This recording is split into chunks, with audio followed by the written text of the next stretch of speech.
Hola, buenos días. Habla Fernando Badía haciendo pruebas de sonido. Creo que me estáis escuchando. Por favor, contestar a través del chat si es así.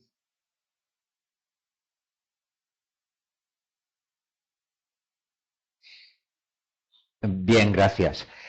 Ángela, para hacer la conferencia puedes activar tu webcam y tu imagen aparecerá en la pantalla de todos los asistentes. Tienes que configurar el sonido también para poder luego emitir sonido. En principio, si la asistencia no es tan masiva como las otras anteriores que se hicieron, todos los usuarios pueden configurar su sonido y posteriormente podrán intervenir vía audio. Gracias. Muy bien, Ángela, ya te veo. Mm, te abro, vamos a ver. Ahora tienes el micrófono abierto, si quieres puedes probar y veremos si te escuchamos bien. Bien, buenos días. ¿Se me escucha bien? ¿Me oyes?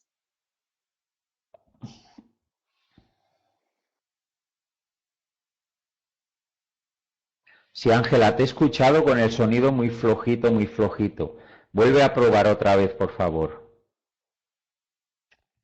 Vamos a ver. No sé, igual tengo que coger el micro. ¿Me oís mejor ahora?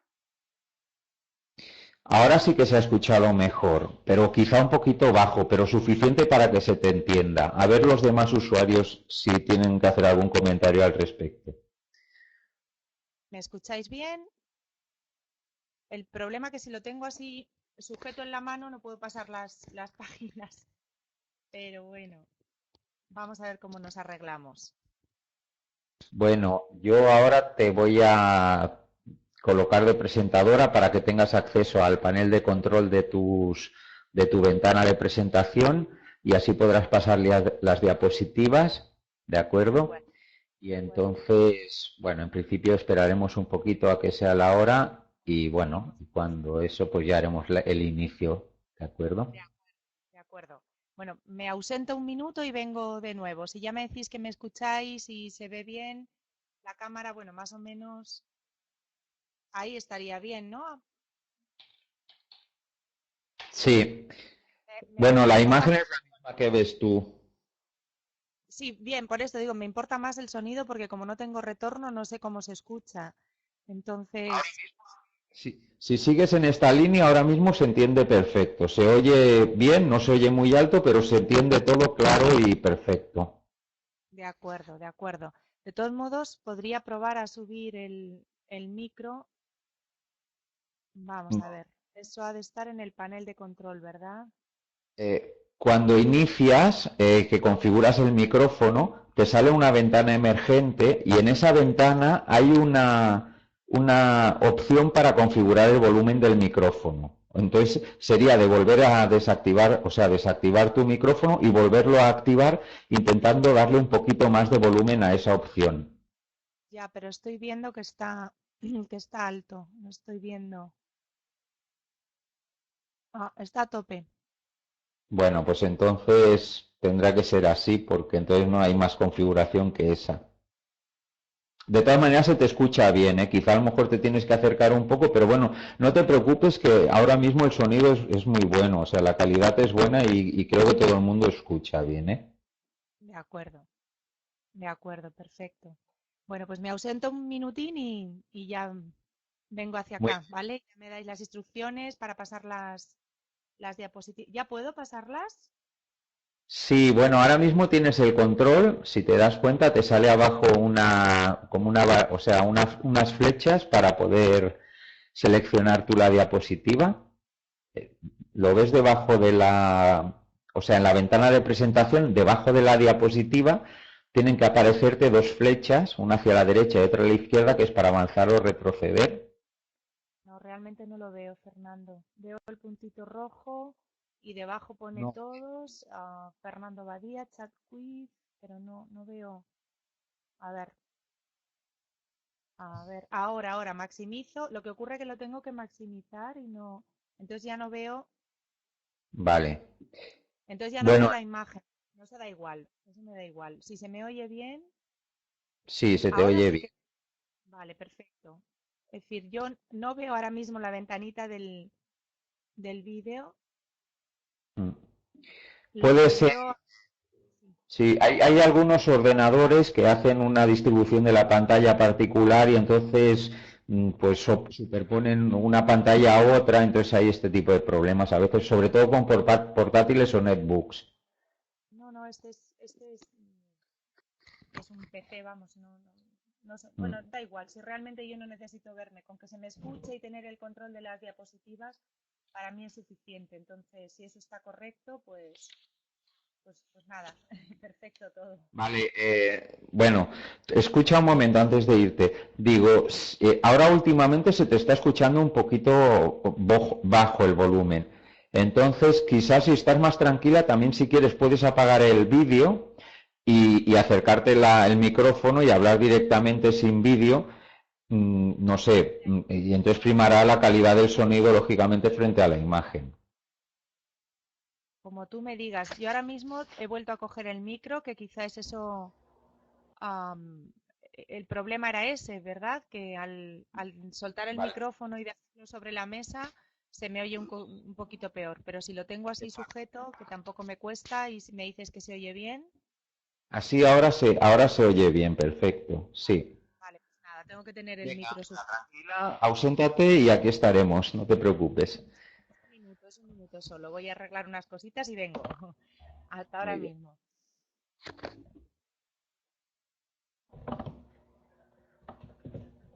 Sí, hola a todos los asistentes.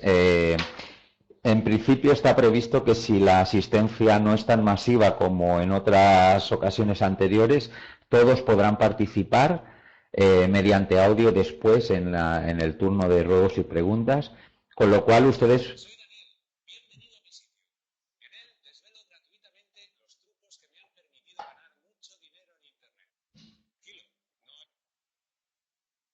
digo que los que lo deseen pueden configurar su audio y así después podrán intervenir directamente sin ningún problema.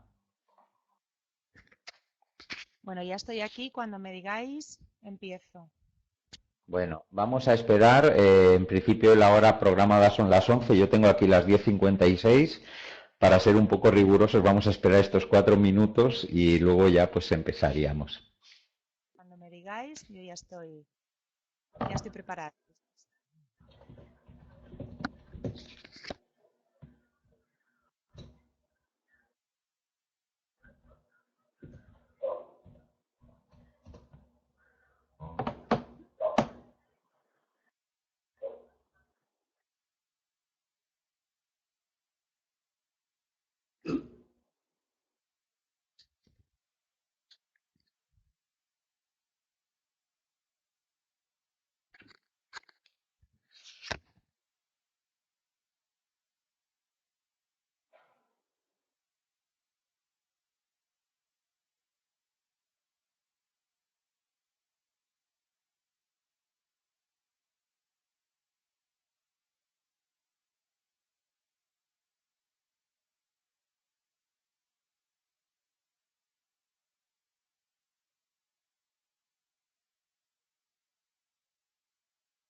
Hola, buenos días a todos.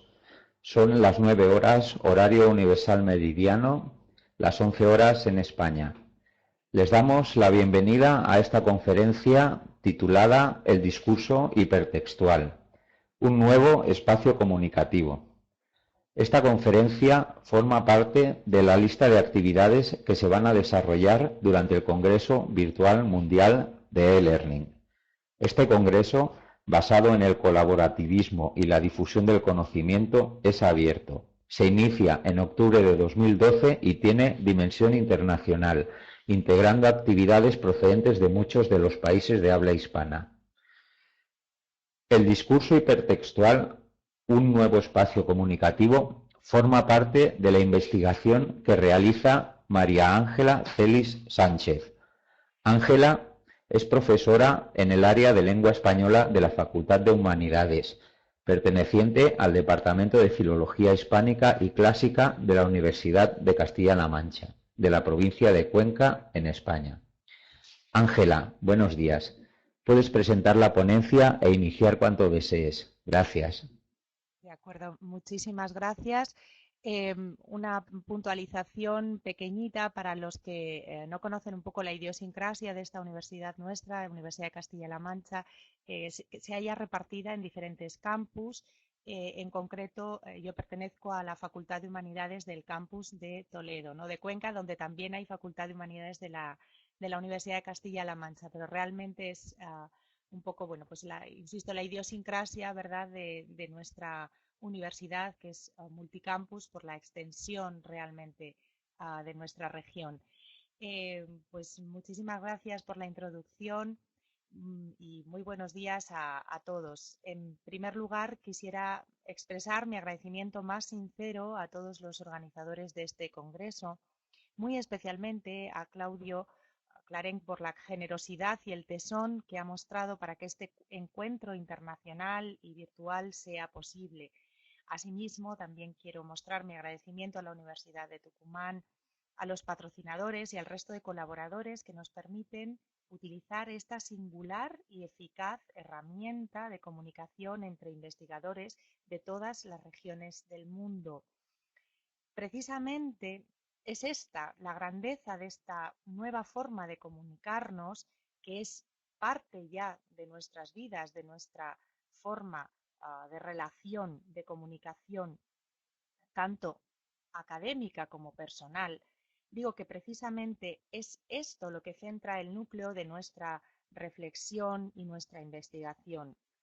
Efectivamente, de mi propia experiencia, tanto de docente de lengua española como además investigadora de esta área, digo precisamente de estas reflexiones sobre la, el salto cualitativo que ha dado la lengua al cambiar, digamos, de espacio comunicativo, es de donde surgen las cuestiones que dan nombre y cuerpo a la ponencia que hoy presentamos.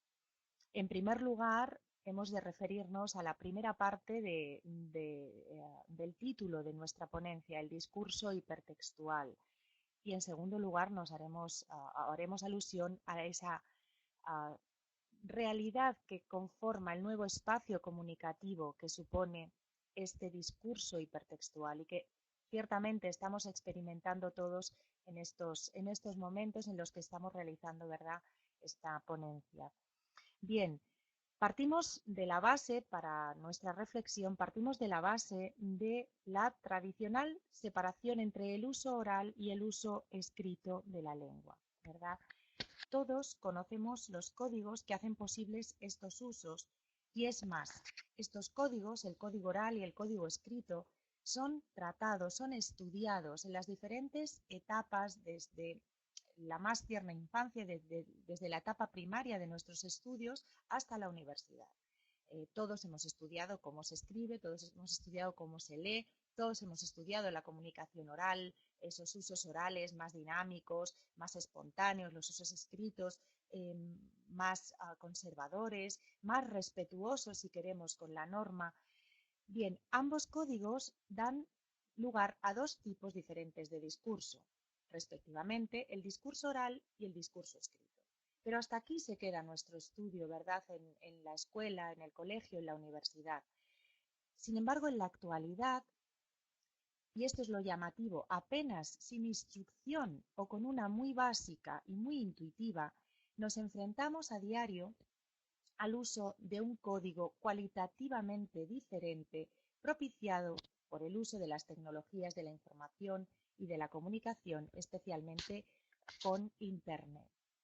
Sin entrar en detalles sobre ese salto cualitativo, ni siquiera sobre las características de este discurso que hemos abordado en otros foros y nos encontramos además trabajando sobre ello, sí es importante que señalemos que básicamente estamos ante dos tipos discursivos principales. Vamos a ver la diapositiva siguiente.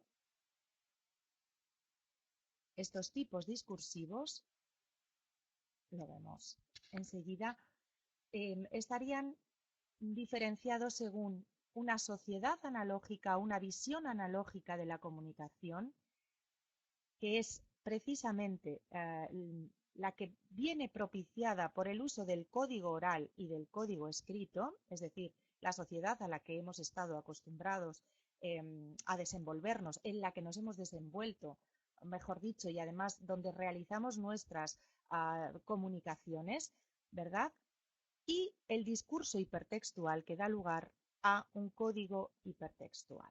Bien, en estudio de este código hipertextual y de las relaciones sociales y comunicativas a las que nos ha enfrentado, como he dicho anteriormente, de una manera casi intuitiva, ¿verdad? Porque no hemos tenido una instrucción suficiente, al menos los que hemos nacido en esa sociedad analógica. El estudio, digo, de este nuevo código hipertextual y de la nueva comunicación a la que da lugar es la que va a centrar nuestro discurso. Como vemos, está planteado en 4 bloques fundamentales. El primero es el planteamiento, en el que vamos a tratar de explicar un poquito cómo hemos pasado de esa comunicación analógica a la comunicación digital, la exposición de las razones que nos llevan a revisar el esquema tradicional de la comunicación que fue planteado por Roman Jakobson pues en la segunda mitad del siglo XX aproximadamente y que aún sigue vigente en nuestros libros de texto. En tercer lugar, vamos a lanzar la propuesta de un nuevo esquema de la comunicación adaptado al discurso hipertextual, es decir, según esos nuevos parámetros de comunicación a los que diariamente acudimos para comunicaciones de todo tipo, ya he dicho, no solamente del ámbito académico, sino también del ámbito personal, del ámbito íntimo, ¿verdad?, de las personas. Y finalmente vamos a ver cómo esta conclusión en el punto 4, bueno, pues nos lleva a también de alguna manera plantearnos el nuevo rol de los actores del proceso de la comunicación en el proceso de enseñanza-aprendizaje. Es decir, no puede ser igual nuestro desenvolvimiento ni como docentes ni como discentes, teniendo en cuenta que nos estamos moviendo en un nuevo espacio comunicativo con este discurso hipertextual que lo propicia. Bien, el planteamiento, tal como anunciábamos antes, partiría de la base de la segmentación gráfica que pudiéramos realizar, de tener que partir la historia de la humanidad en un antes y un después de la cultura librocéntrica. Bien, me explico. La nuestra es una sociedad analógica, asentada sobre una base de cultura librocéntrica, término que hemos tomado de la doctora Laura Borràs en su obra Textualidades electrónicas, y en el que dice lo siguiente: la nuestra es una cultura librocéntrica y se trata de un rasgo endémico que me parece tan difícil como inútil de remediar. No estamos ante una epidemia pasajera. Es necesario comprender la función social de la literatura asociada a la idea de libro dentro de un contexto determinado, el de la cultura occidental. Es decir, nuestra cultura, la cultura occidental, se asienta precisamente sobre la base de una cultura analógica. ¿Eso qué significa? Pues significa que tanto la lectura como la escritura son lineales, son secuenciales. De hecho, para expresarlo de una manera resumida, los usos discursivos anteriores al advenimiento de las redes de comunicación telemáticas con Internet a la cabeza y los posteriores a aquellos, es decir, aquellos actos comunicativos que tienen Internet, digamos, como centro, son los que de alguna manera van a empezar a, yo creo que de hecho ya lo hacen, van a empezar a dividir, ¿verdad?, la historia en un antes y un después. Pero no solo por el instrumento, ahí es donde quiero hacer especial hincapié, no solo por el instrumento, no solo por el uso de las tecnologías, no solo por la webcam, el micrófono, etcétera, etcétera. No, digamos que el salto cualitativo viene precisamente por los modos discursivos que utilizamos en una y en otra, en uno y otro tipo de comunicación.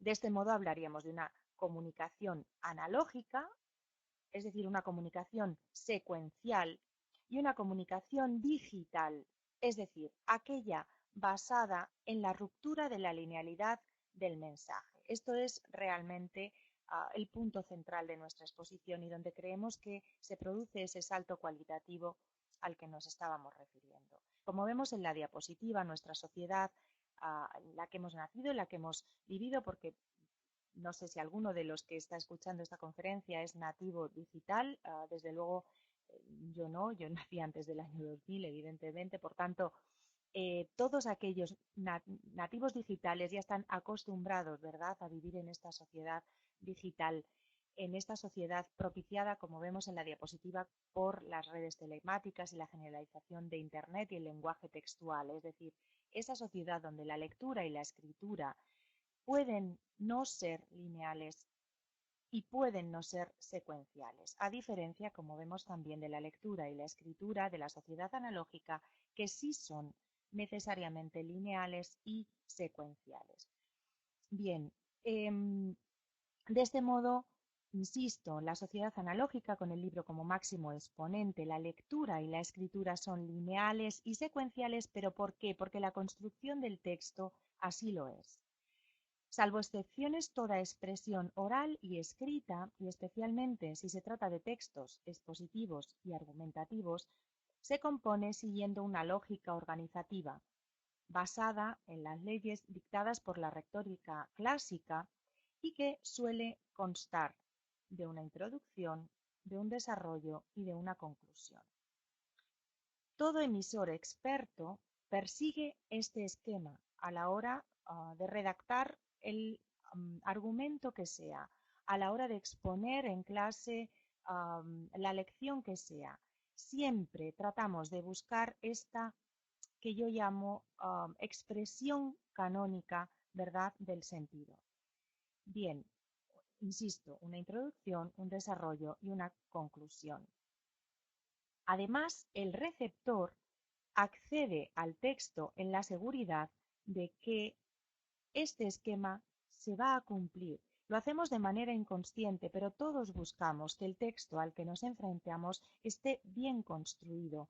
De ese modo, vamos a poder descifrar convenientemente el contenido del mensaje, porque sabemos que está bien dispuesto.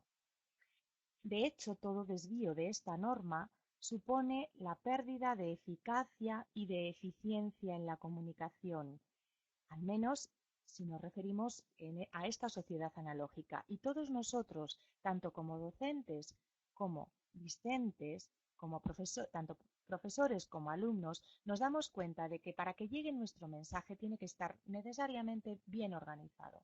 La ruptura de esta secuencia, la ruptura de esta linealidad, o bien pierde a nuestros alumnos, ¿verdad?, cuando estamos en una clase que por cualquier motivo hemos de improvisar, ¿verdad?, en ciertas ocasiones, y lo mismo cuando recibimos los trabajos de nuestros alumnos, sean orales o sean escritos, buscamos que esa linealidad esté bien construida, que exista esta secuencia canónica. Bien, la irrupción de la comunicación digital nos trae un tipo de lectura que rompe con la linealidad prevista en el texto impreso. No siempre, ni en todos los textos que hallamos en Internet, encontramos necesariamente esta ruptura. De hecho, yo he vivido básicamente entre lo que son textos digitales y textos digitalizados. Que no hace falta que lo explique, pero para ser muy breve, una cosa es que yo digitalice las obras completas de Miguel de Cervantes, pongo por caso, seguirá siendo un texto analógico, ¿verdad? Pero pasado a un soporte digital. Y otra cosa es que yo escriba, por ejemplo, una obra o componga, mejor que escriba, componga una obra digital, por ejemplo, pues una obra narrativa donde existe texto, pero también existe sonido, también existe imagen, imagen estática, imagen en movimiento. Bien, por tanto, no todos los textos del entorno digital son textos que no tengan una secuencialidad, ¿verdad? Hay textos que sí lo tienen, o por ejemplo, estamos pensando en la redacción de una noticia en un periódico o en un diario digital. La propia redacción sí que tiene esa secuencialidad, esa linealidad. De alguna manera es el paso, ¿verdad?, de la tradicional redacción de la noticia en soporte papel a otro soporte. Sin embargo, el cómo nos movemos, ¿verdad?, a través del diario digital, eso es lo que cambia. Ahí es donde se parte la linealidad, la secuencialidad. Bien, por eso decía que en Internet encontramos, a veces sí, a veces no, textos donde se da esta ruptura. Sin embargo, muy importante, haya o no estos textos con ruptura o no de la linealidad o de la secuencialidad, ya en este nuevo entorno, el digital, el telemático, el emisor y el receptor ya de alguna manera entienden que el texto no tiene por qué ser lineal, no tiene por qué estar acomodado al esquema clásico de la comunicación. Ni siquiera el texto ha de estar dotado de esa estructura canónica específica de la que hablábamos antes, de modo que la previsión compositiva y dispositiva se rompen para dar paso a una suerte de usos lingüístico-textuales más basados en la intuición, esto es muy importante, que en las leyes reguladoras del texto vigentes, como decíamos, desde la época clásica. Y si esto ocurre con todos los tipos de texto, se cumple de un modo especialmente evidente en la enseñanza virtual, pues tanto docente como discente se han acostumbrado a una fórmula más libre de textualidad que les permite navegar de una parte a otra del cuestionario, del tema o de la serie de apartados o subapartados de que este tema conste. Esta actitud implica un salto cualitativo en la misión específica, atención, de codificar el mensaje, tanto para el emisor como la de descodificación para el receptor. Bien, en la siguiente diapositiva vemos el esquema tradicional de la comunicación analógica, la comunicación lineal, que es el esquema que, insisto, se sigue estudiando en escuelas, incluso en la universidad. Cuando estudiamos la comunicación, volvemos a estudiar, ¿verdad?, a Bühler y a Jacobson. Bien, precisamente este esquema de base de comunicación lineal fue planteado por este estructuralista de todos conocido, Roman Jakobson, en 1958, en una reunión científica en la Universidad de Indiana, cuyas actas fueron editadas por Sibio con el título Styling Language. Bien, en este seminario lo que planteaba más bien Jakobson era la vuelta a los estudios de la poética para adaptarlos a la lingüística, o al revés, es decir, la lingüística volvía los ojos a la poética o la poética se centraba en la lingüística para explicar que de alguna manera la literatura o la poética más bien no tiene por qué estar solamente centrada en la literatura, ¿verdad? La poética no ha de estar solo centrada en la literatura, sino que también está íntimamente relacionada con la lingüística. En el trabajo de Jacobson, para explicarnos estas y otras cuestiones, pero fundamentalmente esta, nos plantea un esquema de la comunicación basado, como he dicho en otro anterior, diseñado por Karl Bühler, conocido como Organon, fundado en la triple función de los fenómenos lingüísticos, es decir, la expresión en primer lugar, la apelación y la representación, o lo que es lo mismo en las figuras del hablante, del oyente y del mensaje. Nosotros hemos escrito emisor, mensaje y receptor, como vemos por las flechas que se ven en la diapositiva, en una linealidad que parte del emisor, le lleva a configurar su mensaje y que llega hasta el receptor. En este cuadro, insisto, vemos el esquema tradicional de la comunicación, que es lineal y plano. Pero ¿qué ocurre? Debido a los cambios propiciados por el canal hipertextual, como vemos en el esquema de Jacobson, aparece el contacto o canal, que es ese discurso oral y escrito al que nos hemos referido antes, ¿verdad? El texto oral y el texto escrito como textos tradicionales.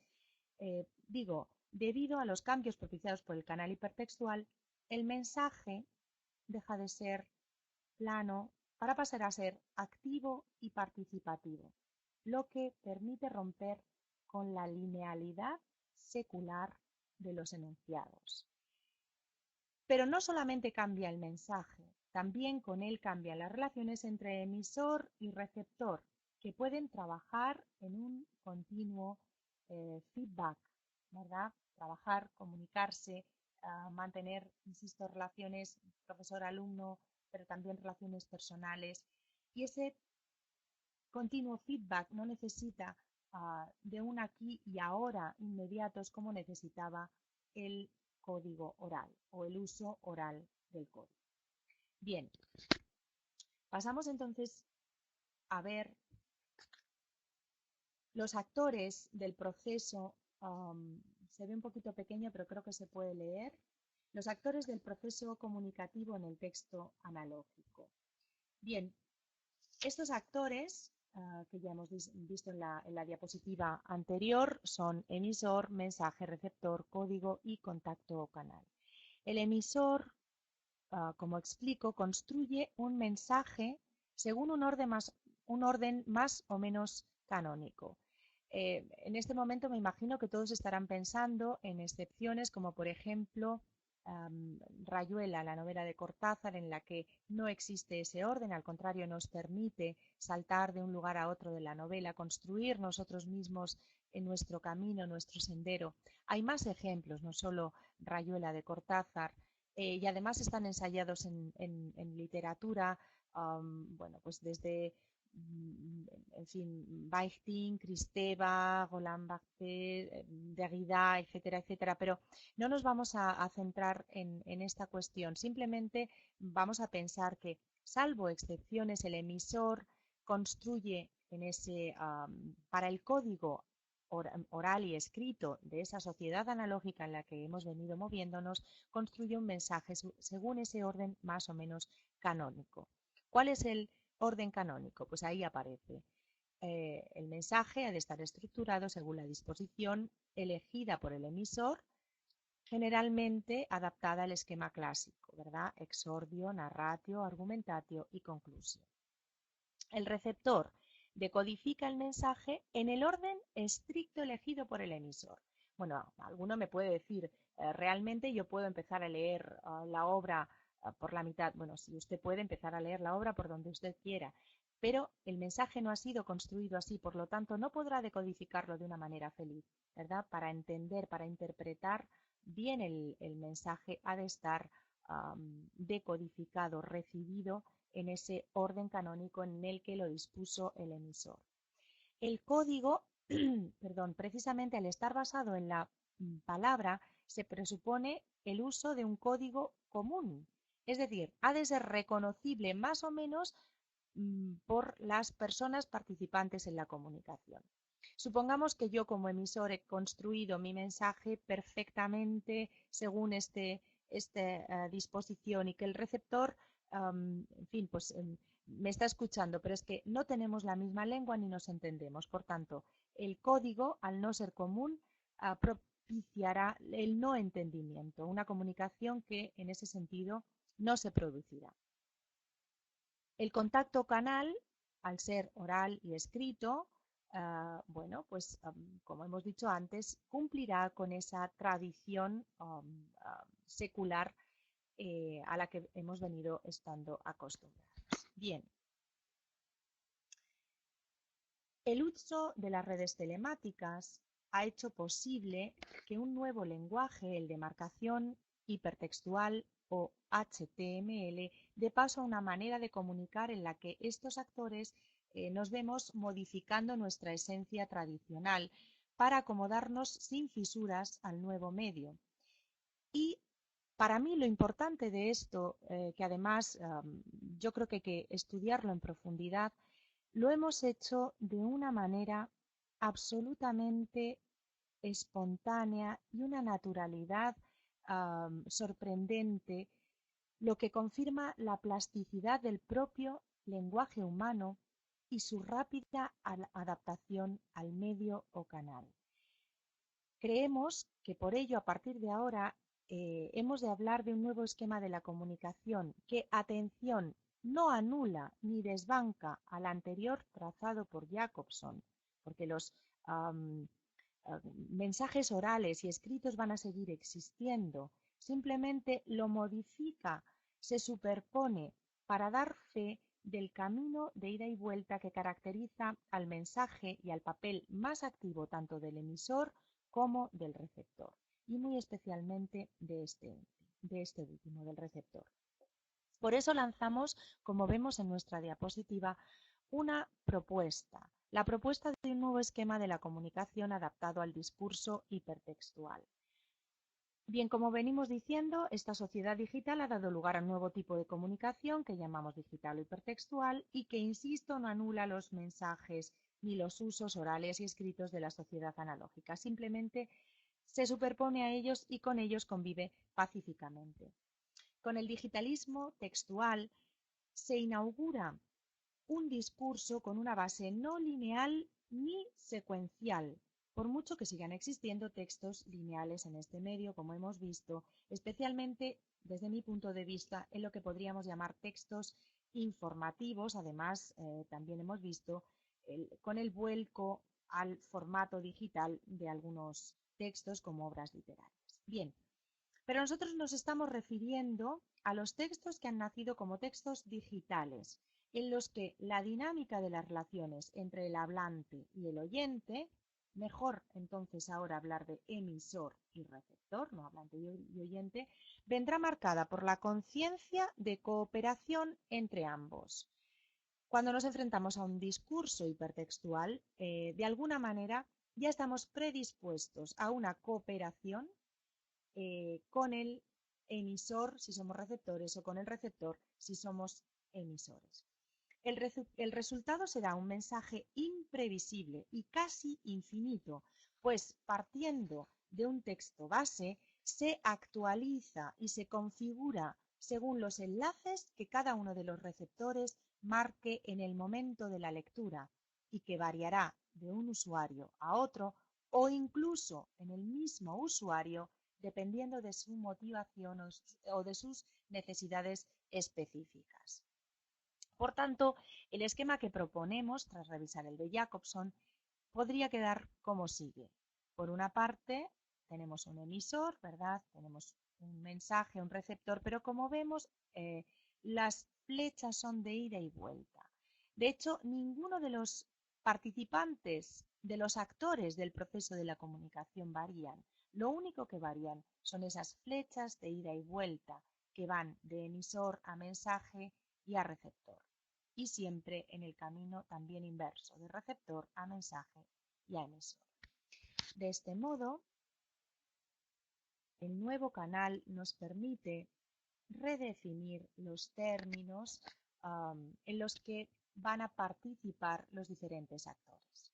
En primer lugar, el emisor. Construye, como vemos, un mensaje sin necesidad de adaptarse a un esquema tradicional. Los textos no informativos, digo especialmente, con una ruta de lectura seleccionable. Pensemos, bueno, pues en nuestros textos simplemente de las plataformas de enseñanza-aprendizaje que utilicemos, cualquiera de las que utilicemos nosotros, ¿verdad? No nos adaptamos al esquema, no digo el contenido del texto que estamos proponiendo, sino la disposición de ese texto. El mensaje queda estructurado según los nodos o enlaces que haya propuesto el emisor. La estructura final es una estructura abierta, susceptible de ser modificada por cada receptor.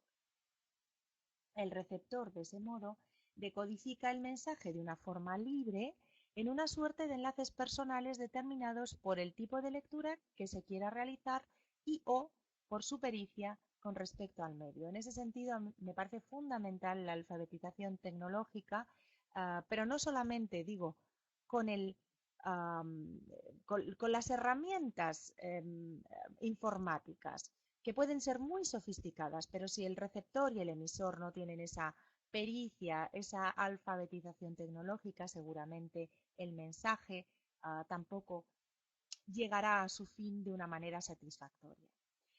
Bien, el código. Al no estar basado solo en la palabra, es decir, al incluir imágenes y sonidos, pueden servir de lectura al receptor o de guía de lectura al receptor de tal manera que no hace falta que el código lingüístico sea común estrictamente entre ambos. Estoy pensando en obras, sobre todo en obras de literatura digital, tanto de narrativa como de poesía digital. En fin, no quiero citar nombres porque realmente no quisiera dejarme bueno, a tantos autores actuales, pero pues de nuestro ámbito hispano,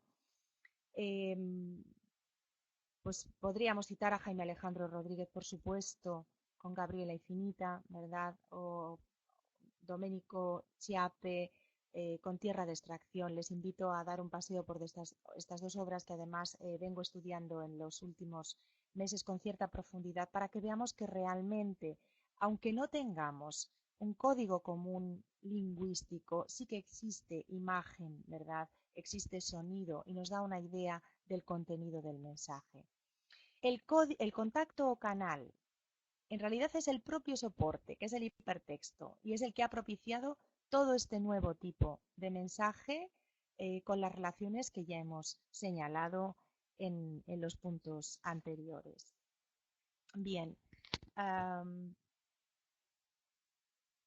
como conclusión, y por no pasarnos mucho del tiempo, entendemos que hay un nuevo rol en los actores del proceso de enseñanza-aprendizaje, precisamente fundamentado en este nuevo rol que cada uno de nosotros, emisores y receptores, estamos ya utilizando de una manera natural, a pesar de que nuestro acercamiento haya sido más o menos intuitivo en las últimas décadas, ¿verdad? Sin duda, existe una modificación en los patrones comunicativos y cada participante en la comunicación asume ese salto cualitativo que ha realizado en su rol de emisor o receptor. Sabemos, como emisores y como receptores de los mensajes en el canal hipertextual, o lo que hemos llamado el discurso hipertextual, sabemos que no hemos de esperar un mensaje lineal, secuencial, sino que el mensaje hemos de o bien construirlo o bien recibirlo en esa disposición aleatoria que permite precisamente el uso de bueno, pues los nodos, los enlaces que han venido configurando el texto final, que configuran el texto final. Y entramos al texto con esa predisposición de saber que ya no hay un texto lineal, que ya no hay una disposición que nos viene dada de manera cerrada. Asumimos nuestro nuevo papel y no solo lo asumimos, sino que activamente nos adentramos al texto con esta nueva disposición.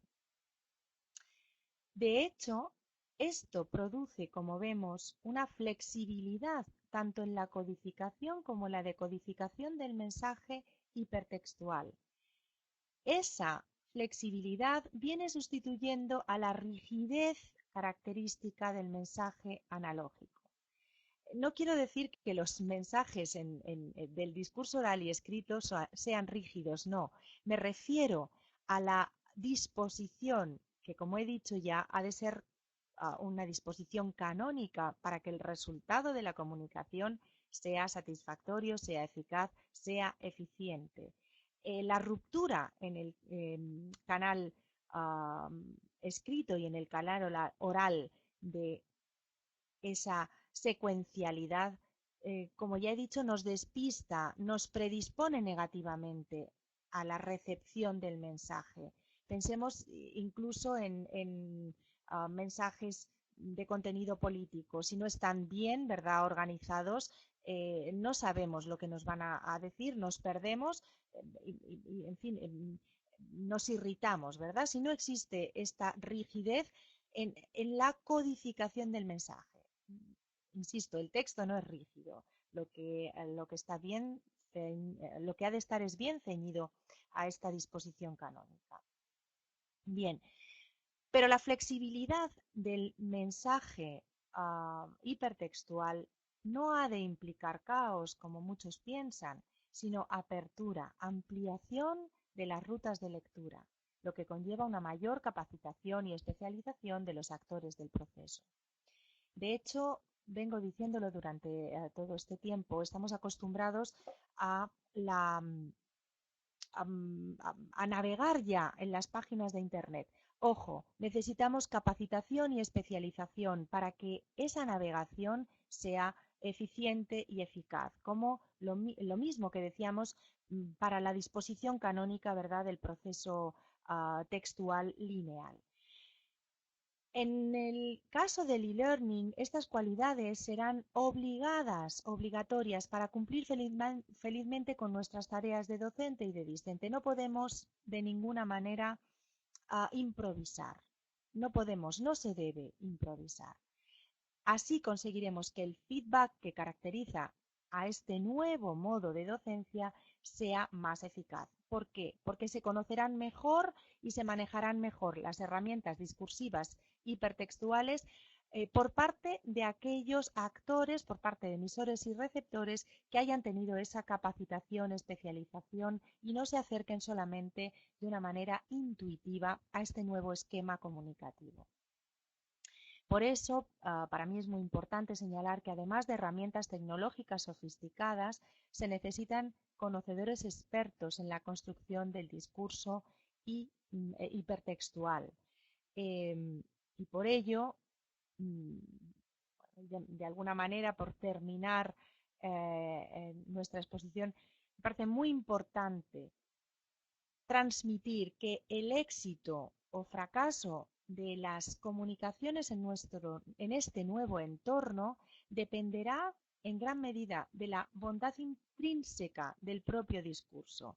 ¿Y en qué consiste esa bondad del discurso hipertextual? Pues en que la disposición del texto, dentro de que sea un texto abierto, no sea caótica, de que haya apertura, pero no caos, que no haya ni por parte del emisor ni por parte del receptor una aceptación de unas no reglas, porque sí que existen las reglas. Lo que ocurre es que las estamos escribiendo en este momento, las reglas. Estamos entre todos trazando la nueva modalidad discursiva del entorno hipertextual. Me parece que son justamente los 40 minutos, se cumplen en este momento y realmente me gusta ser en ese sentido muy escrupulosa con el tiempo. Bien, les agradezco la atención que nos han prestado para esta ponencia y me imagino que en este momento se abrirá el turno de coloquio, si no me equivoco. Sí, hola Ángela. No hay problema. A ver, hemos empezado en la hora puntual, pero hay una cierta flexibilidad en el horario, ¿de acuerdo? Sobre todo, pues si hay alguna idea que hay que terminar de detallar, etcétera, etcétera, no hay ningún problema. Bueno, de todas maneras, quiero recordar a todos los asistentes, en este momento cuento 16 aquí en la sala, que pueden ahora pues realizar su turno de preguntas, pueden configurar sus micrófonos porque en este caso la asistencia lo permite y entonces si lo desean pues haríamos un orden de turnos y preguntas y les daríamos la palabra. Si no, pues también lo pueden hacer a través del chat y lanzar sus preguntas en el chat porque Ángela también las puede ir leyendo directamente y entonces pues se irían contestando. De todas maneras, Ángela, si quieres terminar de matizar alguna idea de las que ya tienes expuestas, pues no hay ningún problema. Ya te digo en que amplíes un poco más la De acuerdo. conferencia. ¿No? Estaba mirando el reloj porque de verdad no me gusta eso, abusar eh, en fin, del tiempo. Me gusta precisamente adaptarme a las sugerencias de los organizadores porque yo creo que es como mejor funciona. Entonces, no, simplemente creo que la característica más clara de esta nueva comunicación es justamente la máxima flexibilidad tanto en la codificación como en la decodificación del mensaje hipertextual que sustituyen a la rigidez característica del mensaje analógico. En ese sentido, vuelvo a insistir, yo creo que lo que nos está haciendo falta en este momento es formación para tanto codificar como decodificar el mensaje. Démonos cuenta de que esta tradición del mensaje lineal es bueno, pues la que perdura desde los primeros escritos hasta la actualidad. Son miles de años acostumbrados al esquema de comunicación cerrado en el que el emisor compone además, según una estructura también cerrada y que, como ya he dicho, es la que nos propusieron, ¿verdad?, los clásicos, que pervive hasta la actualidad y que no solamente ha de cumplirse, sino que además los receptores lo buscamos. Es decir, como emisores hemos de procurar que nuestro discurso sea canónico, pero como receptores de una manera completamente inconsciente, buscamos que el discurso que vayamos a recibir esté bien construido. ¿Qué es lo que ocurre? Al dar el salto comunicativo al discurso hipertextual, esta linealidad se rompe y lo sabemos, pero lo sabemos de una manera intuitiva, porque de momento estamos escribiendo la teoría, ¿verdad?, sobre esta nueva forma de comunicar. En el caso que nos ocupa, que es el e-learning, me parece fundamental que entendamos tanto como docentes como discentes, es decir, tanto alumnos como profesores, que no vamos a encontrar esa linealidad, pero que ello no debe suponer un caos, ni en la emisión ni en la recepción. Que no solamente no debe suponer un caos, sino que además hemos de estar abiertos a esta nueva disposición del texto que de alguna manera marca, ¿verdad?, lo que va a suponer la nueva textualidad, la hipertextualidad. Pero insisto, de momento nos hemos ido adaptando de una manera completamente intuitiva. Lo que necesitamos ahora son expertos, ¿verdad? Me parece que tenemos una pregunta. Fernando, ¿puede ser? A Sí, ver. hola, Ángela. Mira, vamos a contestar primero a Claudia, que por chat lanza la siguiente pregunta. ¿Solo hablamos de ventajas en esta nueva modalidad discursiva? Gracias. ¿Contesto por escrito o oral? No, Bueno, no, no. yo creo que puedo contestar por aquí, ¿verdad? Por esta vía. Bien, Claro.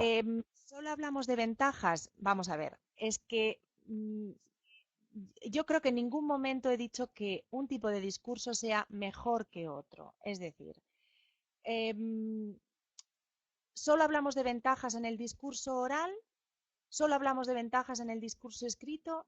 Es que no hay ni ventajas ni inconvenientes. Es un nuevo tipo discursivo. Y es un tipo discursivo que nos enfrenta a un nuevo medio, que es el medio hipertextual. Desde mi punto de vista, no hay que centrar la atención en si es mejor ni es peor. Es que no es ni mejor ni peor. Es una nueva realidad. Es una nueva realidad. Es una realidad con la que la mayoría de nosotros no hemos nacido, porque, insisto, se consideran nativos digitales aquellos nacidos posteriormente al año 2000, ¿verdad? Em, por lo tanto, lo hemos tenido que adquirir de una manera am, am, impuesta. Es decir, nosotros hemos recibido el código oral, hemos aprendido a hablar de una manera completamente natural. Nos han enseñado a hablar nuestros padres, pero como sabemos, el discurso oral, el lenguaje se adquiere de una manera natural, ¿verdad?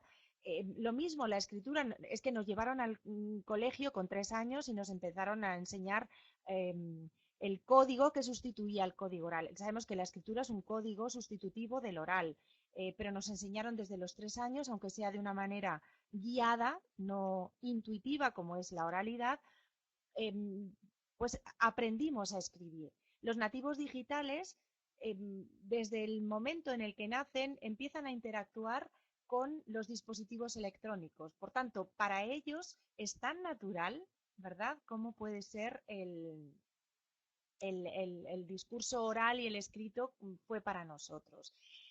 Yo creo que no hay que hablar ni de ventajas ni de inconvenientes. Es que para mí es muy importante subrayar el hecho de que se superponen y conviven pacíficamente. Yo estoy en contra de los discursos apocalípticos que dicen que las nuevas tecnologías van a terminar con la lectura en papel. No, es decir, la escritura no acabó con la oralidad. De igual modo, la hipertextualidad no tiene por qué acabar con la escritura. De hecho, yo creo que no va a ser así. Y si es así, desde luego nosotros no vamos a conocer. Entonces, ¿todos son ventajas? Bueno, ni son todo ventajas ni son todo inconvenientes. Es que es un nuevo tipo, una nueva modalidad discursiva a la que hemos de acostumbrarnos y que, igual que en el discurso oral y en el discurso escrito, será más eficaz la comunicación cuanto más conozcamos el código y las claves de uso del código.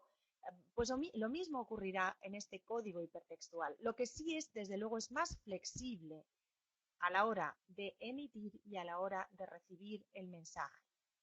Pero no me gusta hablar en ese sentido de bondad o mayor o menor bondad. No, es algo diferente, cualitativamente distinto, pero igualmente bueno, igualmente eficaz si sabe utilizarse. No sé si he respondido a la pregunta. Sí, gracias, Ángela. Le voy a dar la palabra a Catalina Ferguson, que ya tiene el micrófono abierto y puede intervenir directamente por audio. Puedes intervenir, Catalina. Muchísimas gracias. No sé si se escucha bien. Sí, sí, te escucho perfectamente, Catalina. Muchas gracias, profesora Celis. Una duda que tengo y es lo que observamos acá en Costa Rica, aparte de la nueva propuesta del esquema de comunicación, que es más abierto, los chicos pues escriben de acuerdo a cómo envían sus mensajes de texto. Entonces tenemos que estar firmes en cuanto a eso. No sé qué tanto es aceptable ese tipo de comunicación. Me explico, que escriben Sí, no toda perfectamente. la palabra, sino que lo acortan. ¿Qué tan aceptable es eso? No, quiero entender, Catalina, que a lo que te refieres es que muchos de los mensajes siguen el esquema textual tradicional, por ejemplo, un correo electrónico, ¿no? Correcto, correcto. Pero a la Eso hora es, de, por ejemplo, cuando ellos se comunican no solo por internet, sino inclusive cuando están elaborando exámenes o pruebas, eh, ellos escriben de igual forma a como envían sus mensajes de texto por medio de su celular. ¿Qué tan aceptable es eso? bueno, pero ¿te refieres a la grafía de las palabras en realidad? Es Sí, decir, a utilizar, por ejemplo, abreviaturas, un porque, ¿verdad? Con X, Q. ¿A eso te refieres, Catalina? sí, a eso me refiero. Vale. Yo creo que ese es otro discurso que también es muy interesante, pero em, se trata, se trata del conocimiento del código. Vamos a ver. Cuando nosotros íbamos a la escuela y a la universidad, también utilizábamos abreviaturas cuando tomábamos los apuntes de nuestros profesores, ¿verdad? Eh, bueno, todos tenemos los apuntes de la universidad o, en fin, de la escuela, llenos, plagados de abreviaturas. Em, por ejemplo, esa que he dicho, XQ para porque, o el donde ponemos DND, o qué sé yo, especialmente, y el mente lo sustituíamos por una rayita al final. Bien, me llaman la atención normalmente este tipo de preguntas porque no tiene que ver es decir, Internet no es responsable o los usos lingüísticos en Internet no son responsables del desconocimiento del código escrito. Me explico. Cuando uno andaba a la universidad y tomaba apuntes, esos apuntes se quedaban en el cuaderno de notas. Todos sabíamos que para escribir nuestro examen no podíamos utilizar las abreviaturas. Teníamos que utilizar, ¿verdad?, la palabra por extenso. Luego conocíamos y conocemos la palabra que sustituye a esa abreviatura. Si no lo conocemos, es por un déficit de alfabetización, por un déficit del conocimiento del código escrito. Pero eso no es, quiero decir, trasladable o extrapolable a Internet y a las nuevas tecnologías, no es cuestión de decir que Internet ha sido el responsable de que los chicos escriban abreviaturas. Abreviaturas hemos escrito siempre. La Q castellano, la ñ en castellano es una abreviatura, es la N geminada del latín, ¿verdad? Se sustituye las dos Ns, por ejemplo, del annus, se sustituyen por una N con, hago el símbolo con el dedo, ¿verdad? Con la virgulilla encima. O el que se sustituye lo mismo por una Q con una virgulilla que parte la mitad de la patita, ¿verdad? Esos son abreviaturas. Abreviaturas se han utilizado siempre. La dificultad está en el mayor o menor conocimiento del código. Es decir, si tú eres conocedor del código, serás capaz de escribir en el teléfono móvil o en mensaje de texto, en el chat, etcétera, podrás escribir perfectamente. Luego, la dificultad está en el conocimiento del código escrito. Y de ello yo creo que no es responsable o exclusivamente responsable Internet y las nuevas tecnologías. Por otro lado, el nuevo esquema que yo planteo se refiere a la construcción del texto, no se refiere a la grafía. Digamos que es un ámbito que excede a esta ponencia, es decir, bueno, no es el tema de esta ponencia, pero ciertamente contesto con todo el gusto porque la respuesta es simplemente esa. Si no somos competentes en el código escrito, no somos competentes en el código hipertextual. Hemos de conocer los usos orales de nuestra lengua, los usos escritos y los usos hipertextuales. Y la grafía de las palabras es igual para el código escrito que para el código hipertextual. Es decir, a un mayor conocimiento del código escrito o lo que hemos dicho antes de la comunicación analógica, una mayor, bueno, un mayor conocimiento del código hipertextual. Catalina, contesto.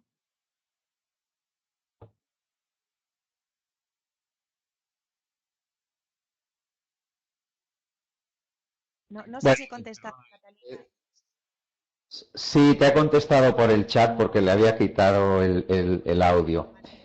Parece que sí, que dice que muchas gracias.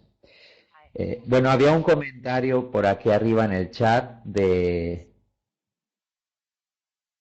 Silvia Castro, ¿Sí? que viene a decir también un poco que también ya ha respondido, que es efectivamente pues que bueno, es una buena interpretación de este cambio, que se trata de un cambio natural, pero que no para todos es natural, ¿no?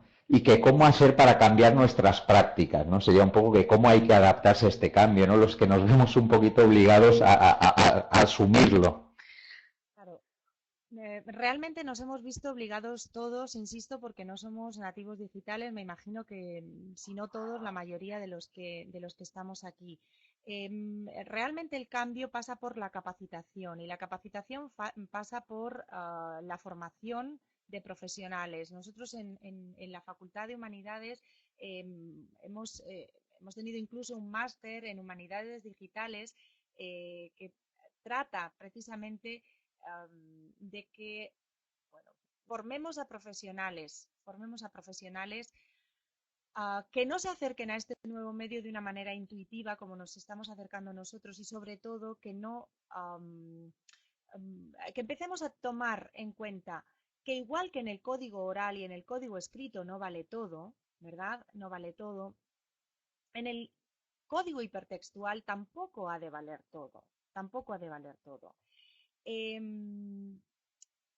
La capacitación pasa por la formación, simplemente por la formación, por entender, bueno, por entender que primero estamos escribiendo la teoría.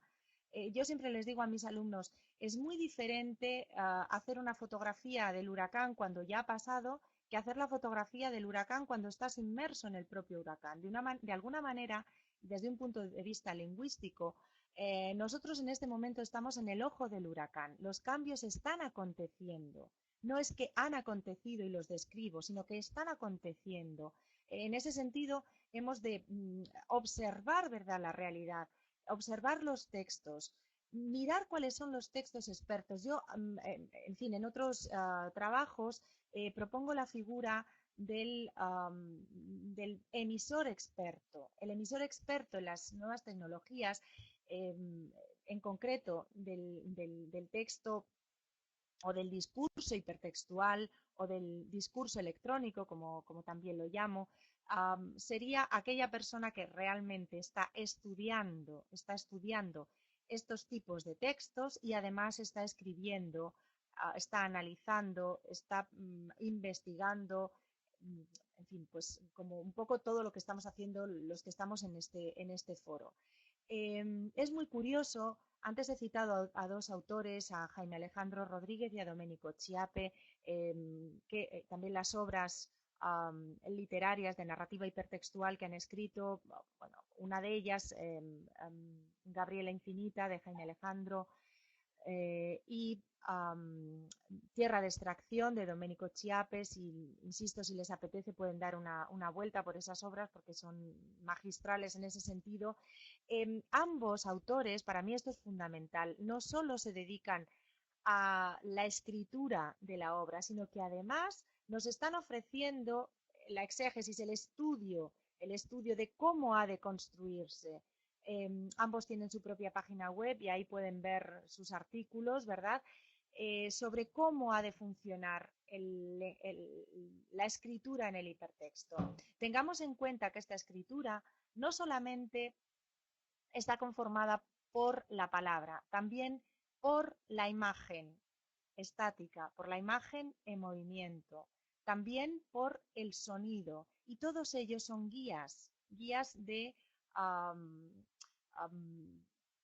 bueno, de lectura, ¿verdad? Para que podamos seguir mediante los nodos y enlaces que pueden ser, insisto, textuales, de sonido, de imagen, podamos seguir el recorrido de la obra. Vuelve a repetir obras y autores, me dicen. Bueno, hay muchos. Recomiendo la página web de Hermeneia, ahora si queréis lo escribo, que dirige la doctora Borràs, la doctora Laura Borràs de la Universidad de Barcelona. Dirige un grupo de investigación al que pertenezco también, que es Hermeneia. En esta página web pueden encontrar todos los autores que necesiten de literatura hipertextual. Yo he citado esos dos, bueno, pues porque estoy trabajando y acabo de terminar unos estudios sobre estas obras. Pero escribo, me están pidiendo que las escriba, sí. No puedo soltar el micrófono porque no se me escucha, pero lo escribo. Jaime Alejandro Rodríguez y Domenico Chiappe. A ver.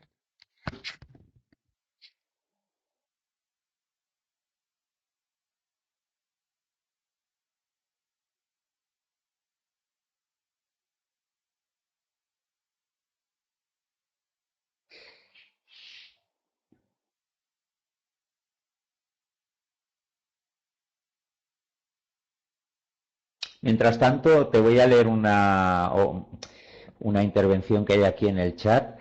Te voy a decir que hace Mary Esperanza Moreno y dice, en este orden de ideas, el rompimiento de esa linealidad y consecuente flexibilidad debe también llevarse en el proceso de aprendizaje de esas nuevas formas de comunicación, en la evaluación donde también debería existir esa flexibilidad, no linealidad.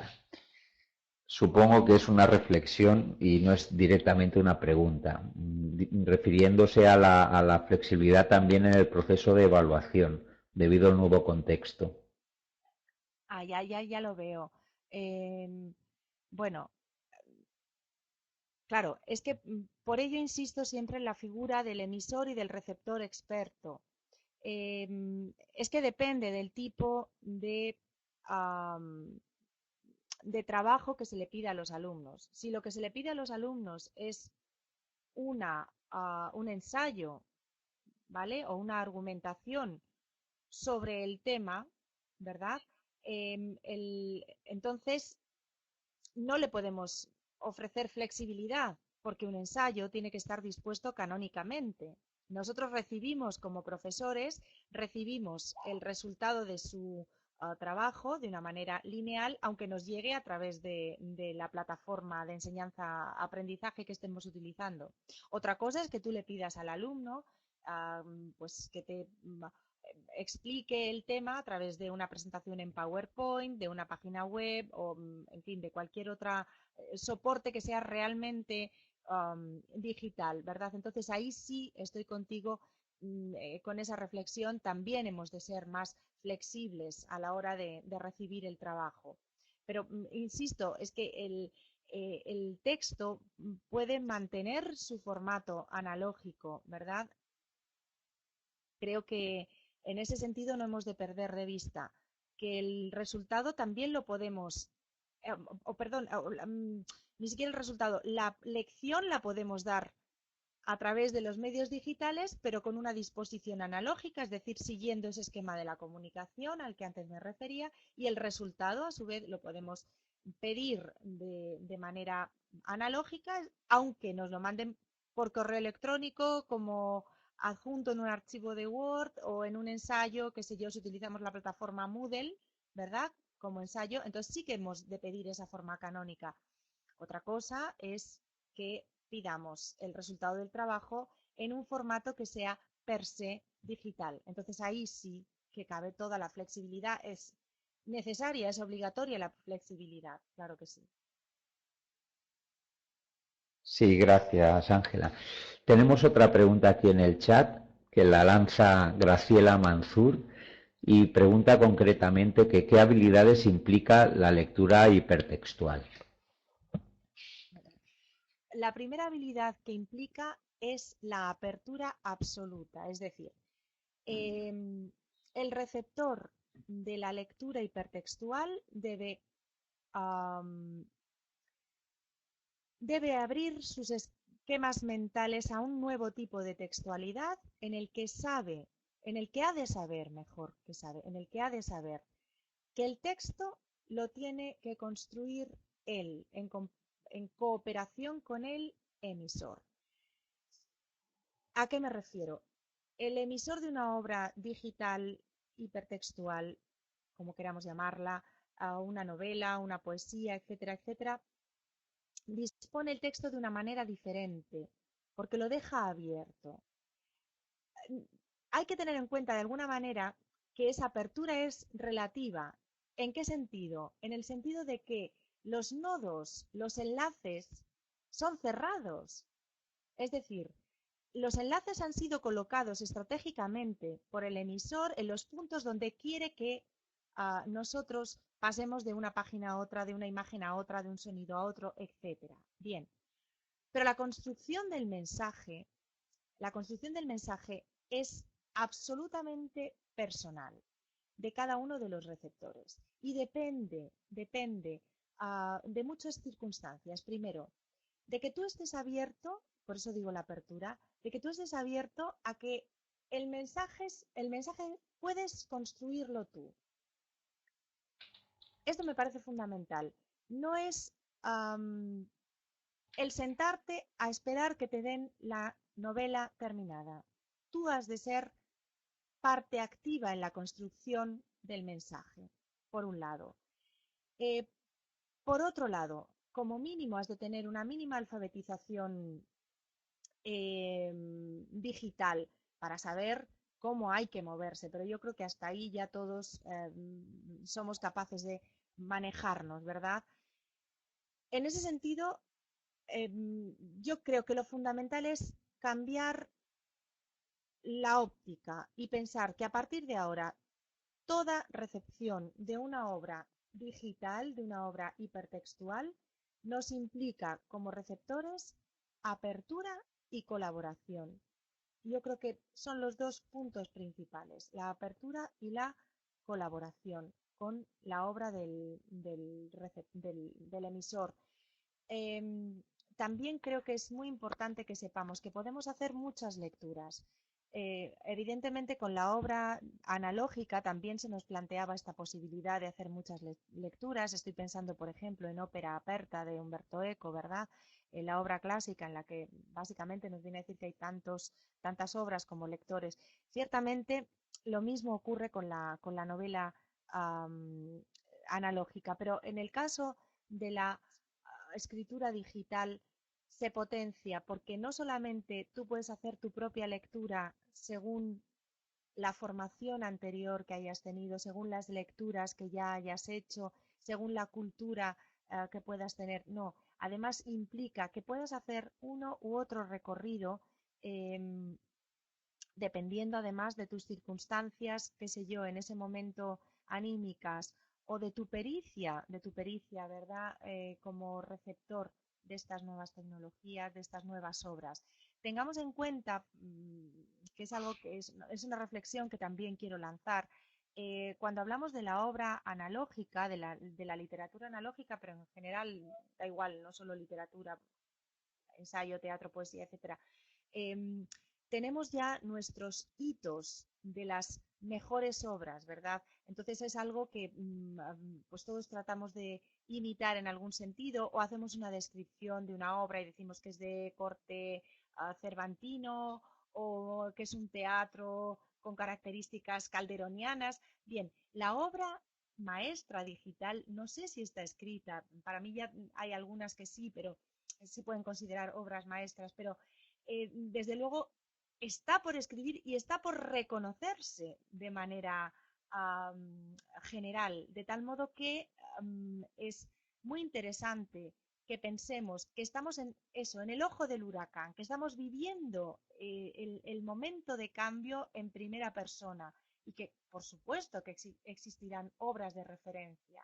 De hecho, vuelvo a decir, para mí ya hay algunas que son obras de referencia, pero tratemos de buscarlas, tratemos de investigar sobre ello y sobre todo en este congreso de e-learning propongo que con los alumnos se hagan trabajos de estudio de estas obras digitales, de estas obras hipertextuales, de las que he citado, pero bueno, como digo, en Hermeneia, ahora pongo la página web, ¿verdad? En el chat escribo la página web de Hermeneia, pues ahí tienen muchísimas obras a las que pueden recurrir en lengua castellana, pero también en catalán, también en inglés, en fin, en portugués, en francés.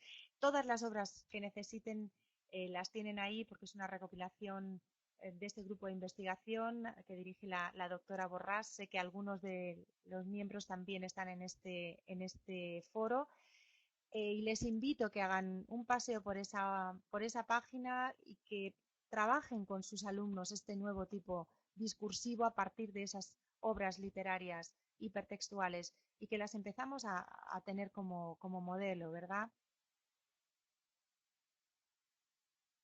Bueno, estoy leyendo una aportación, la comunicación de Franklin David Moya Dávila. Dice, la comunicación digital depende del conocimiento del lenguaje digital que posean los comunicandos.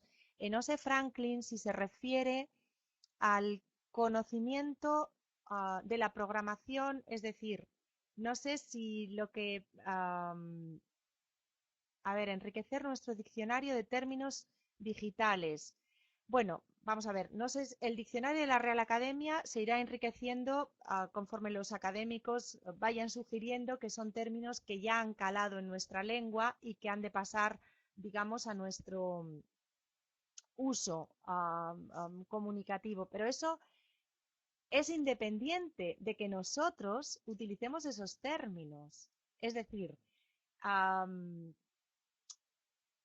una planta no deja de existir o no existir porque esté o no en un libro de botánica.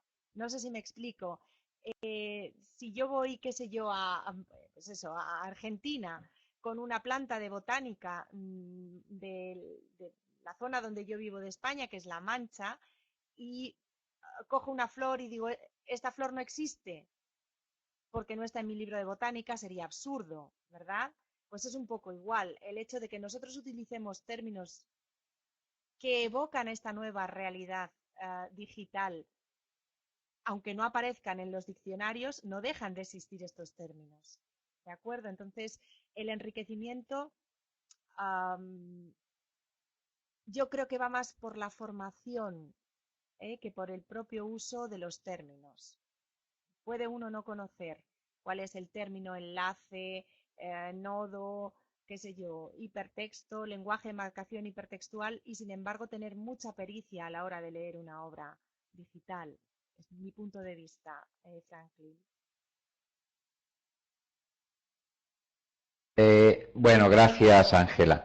Bueno, lamentablemente el tiempo pues se nos va echando encima, entonces deberíamos empezar a pensar en cerrar la conferencia, también por temas de horario de la sala, etcétera. Entonces, solo recordaros a todos que en la página web del Congreso, que está aquí en el chat un poquito más arriba, hay un foro donde podéis intervenir y entonces Ángela también interactuará por allí y acabar de completar pues todas las ideas que surjan o las dudas o los comentarios o todo lo que se desee. Por mi parte le cedo la palabra a Ángela para que pueda despedirse y a continuación pues ya podríamos ir abandonando la sala para proceder a cerrarla y a que se realice la grabación de todo. Gracias. Puedes despedirte, Ángela. Nada, muchísimas gracias por vuestra atención y pues encantada de haber estado compartiendo con todos estos minutos digitales e hipertextuales.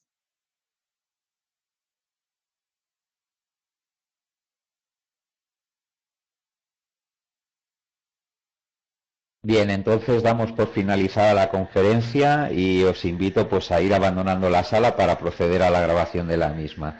El enlace de la grabación lo encontraréis en la página del enlace que ya está puesto en el chat. Y bueno, pues venga, gracias a todos por vuestra asistencia, sobre todo a algunos que veo que han madrugado o que no han dormido precisamente para estar aquí desde la otra parte del charco, ¿no? Como decimos. Bueno, venga, pues gracias a todos. Y hasta la próxima que nos veamos. Gracias, Ángela. Gracias a ti, Fernando. Hasta pronto.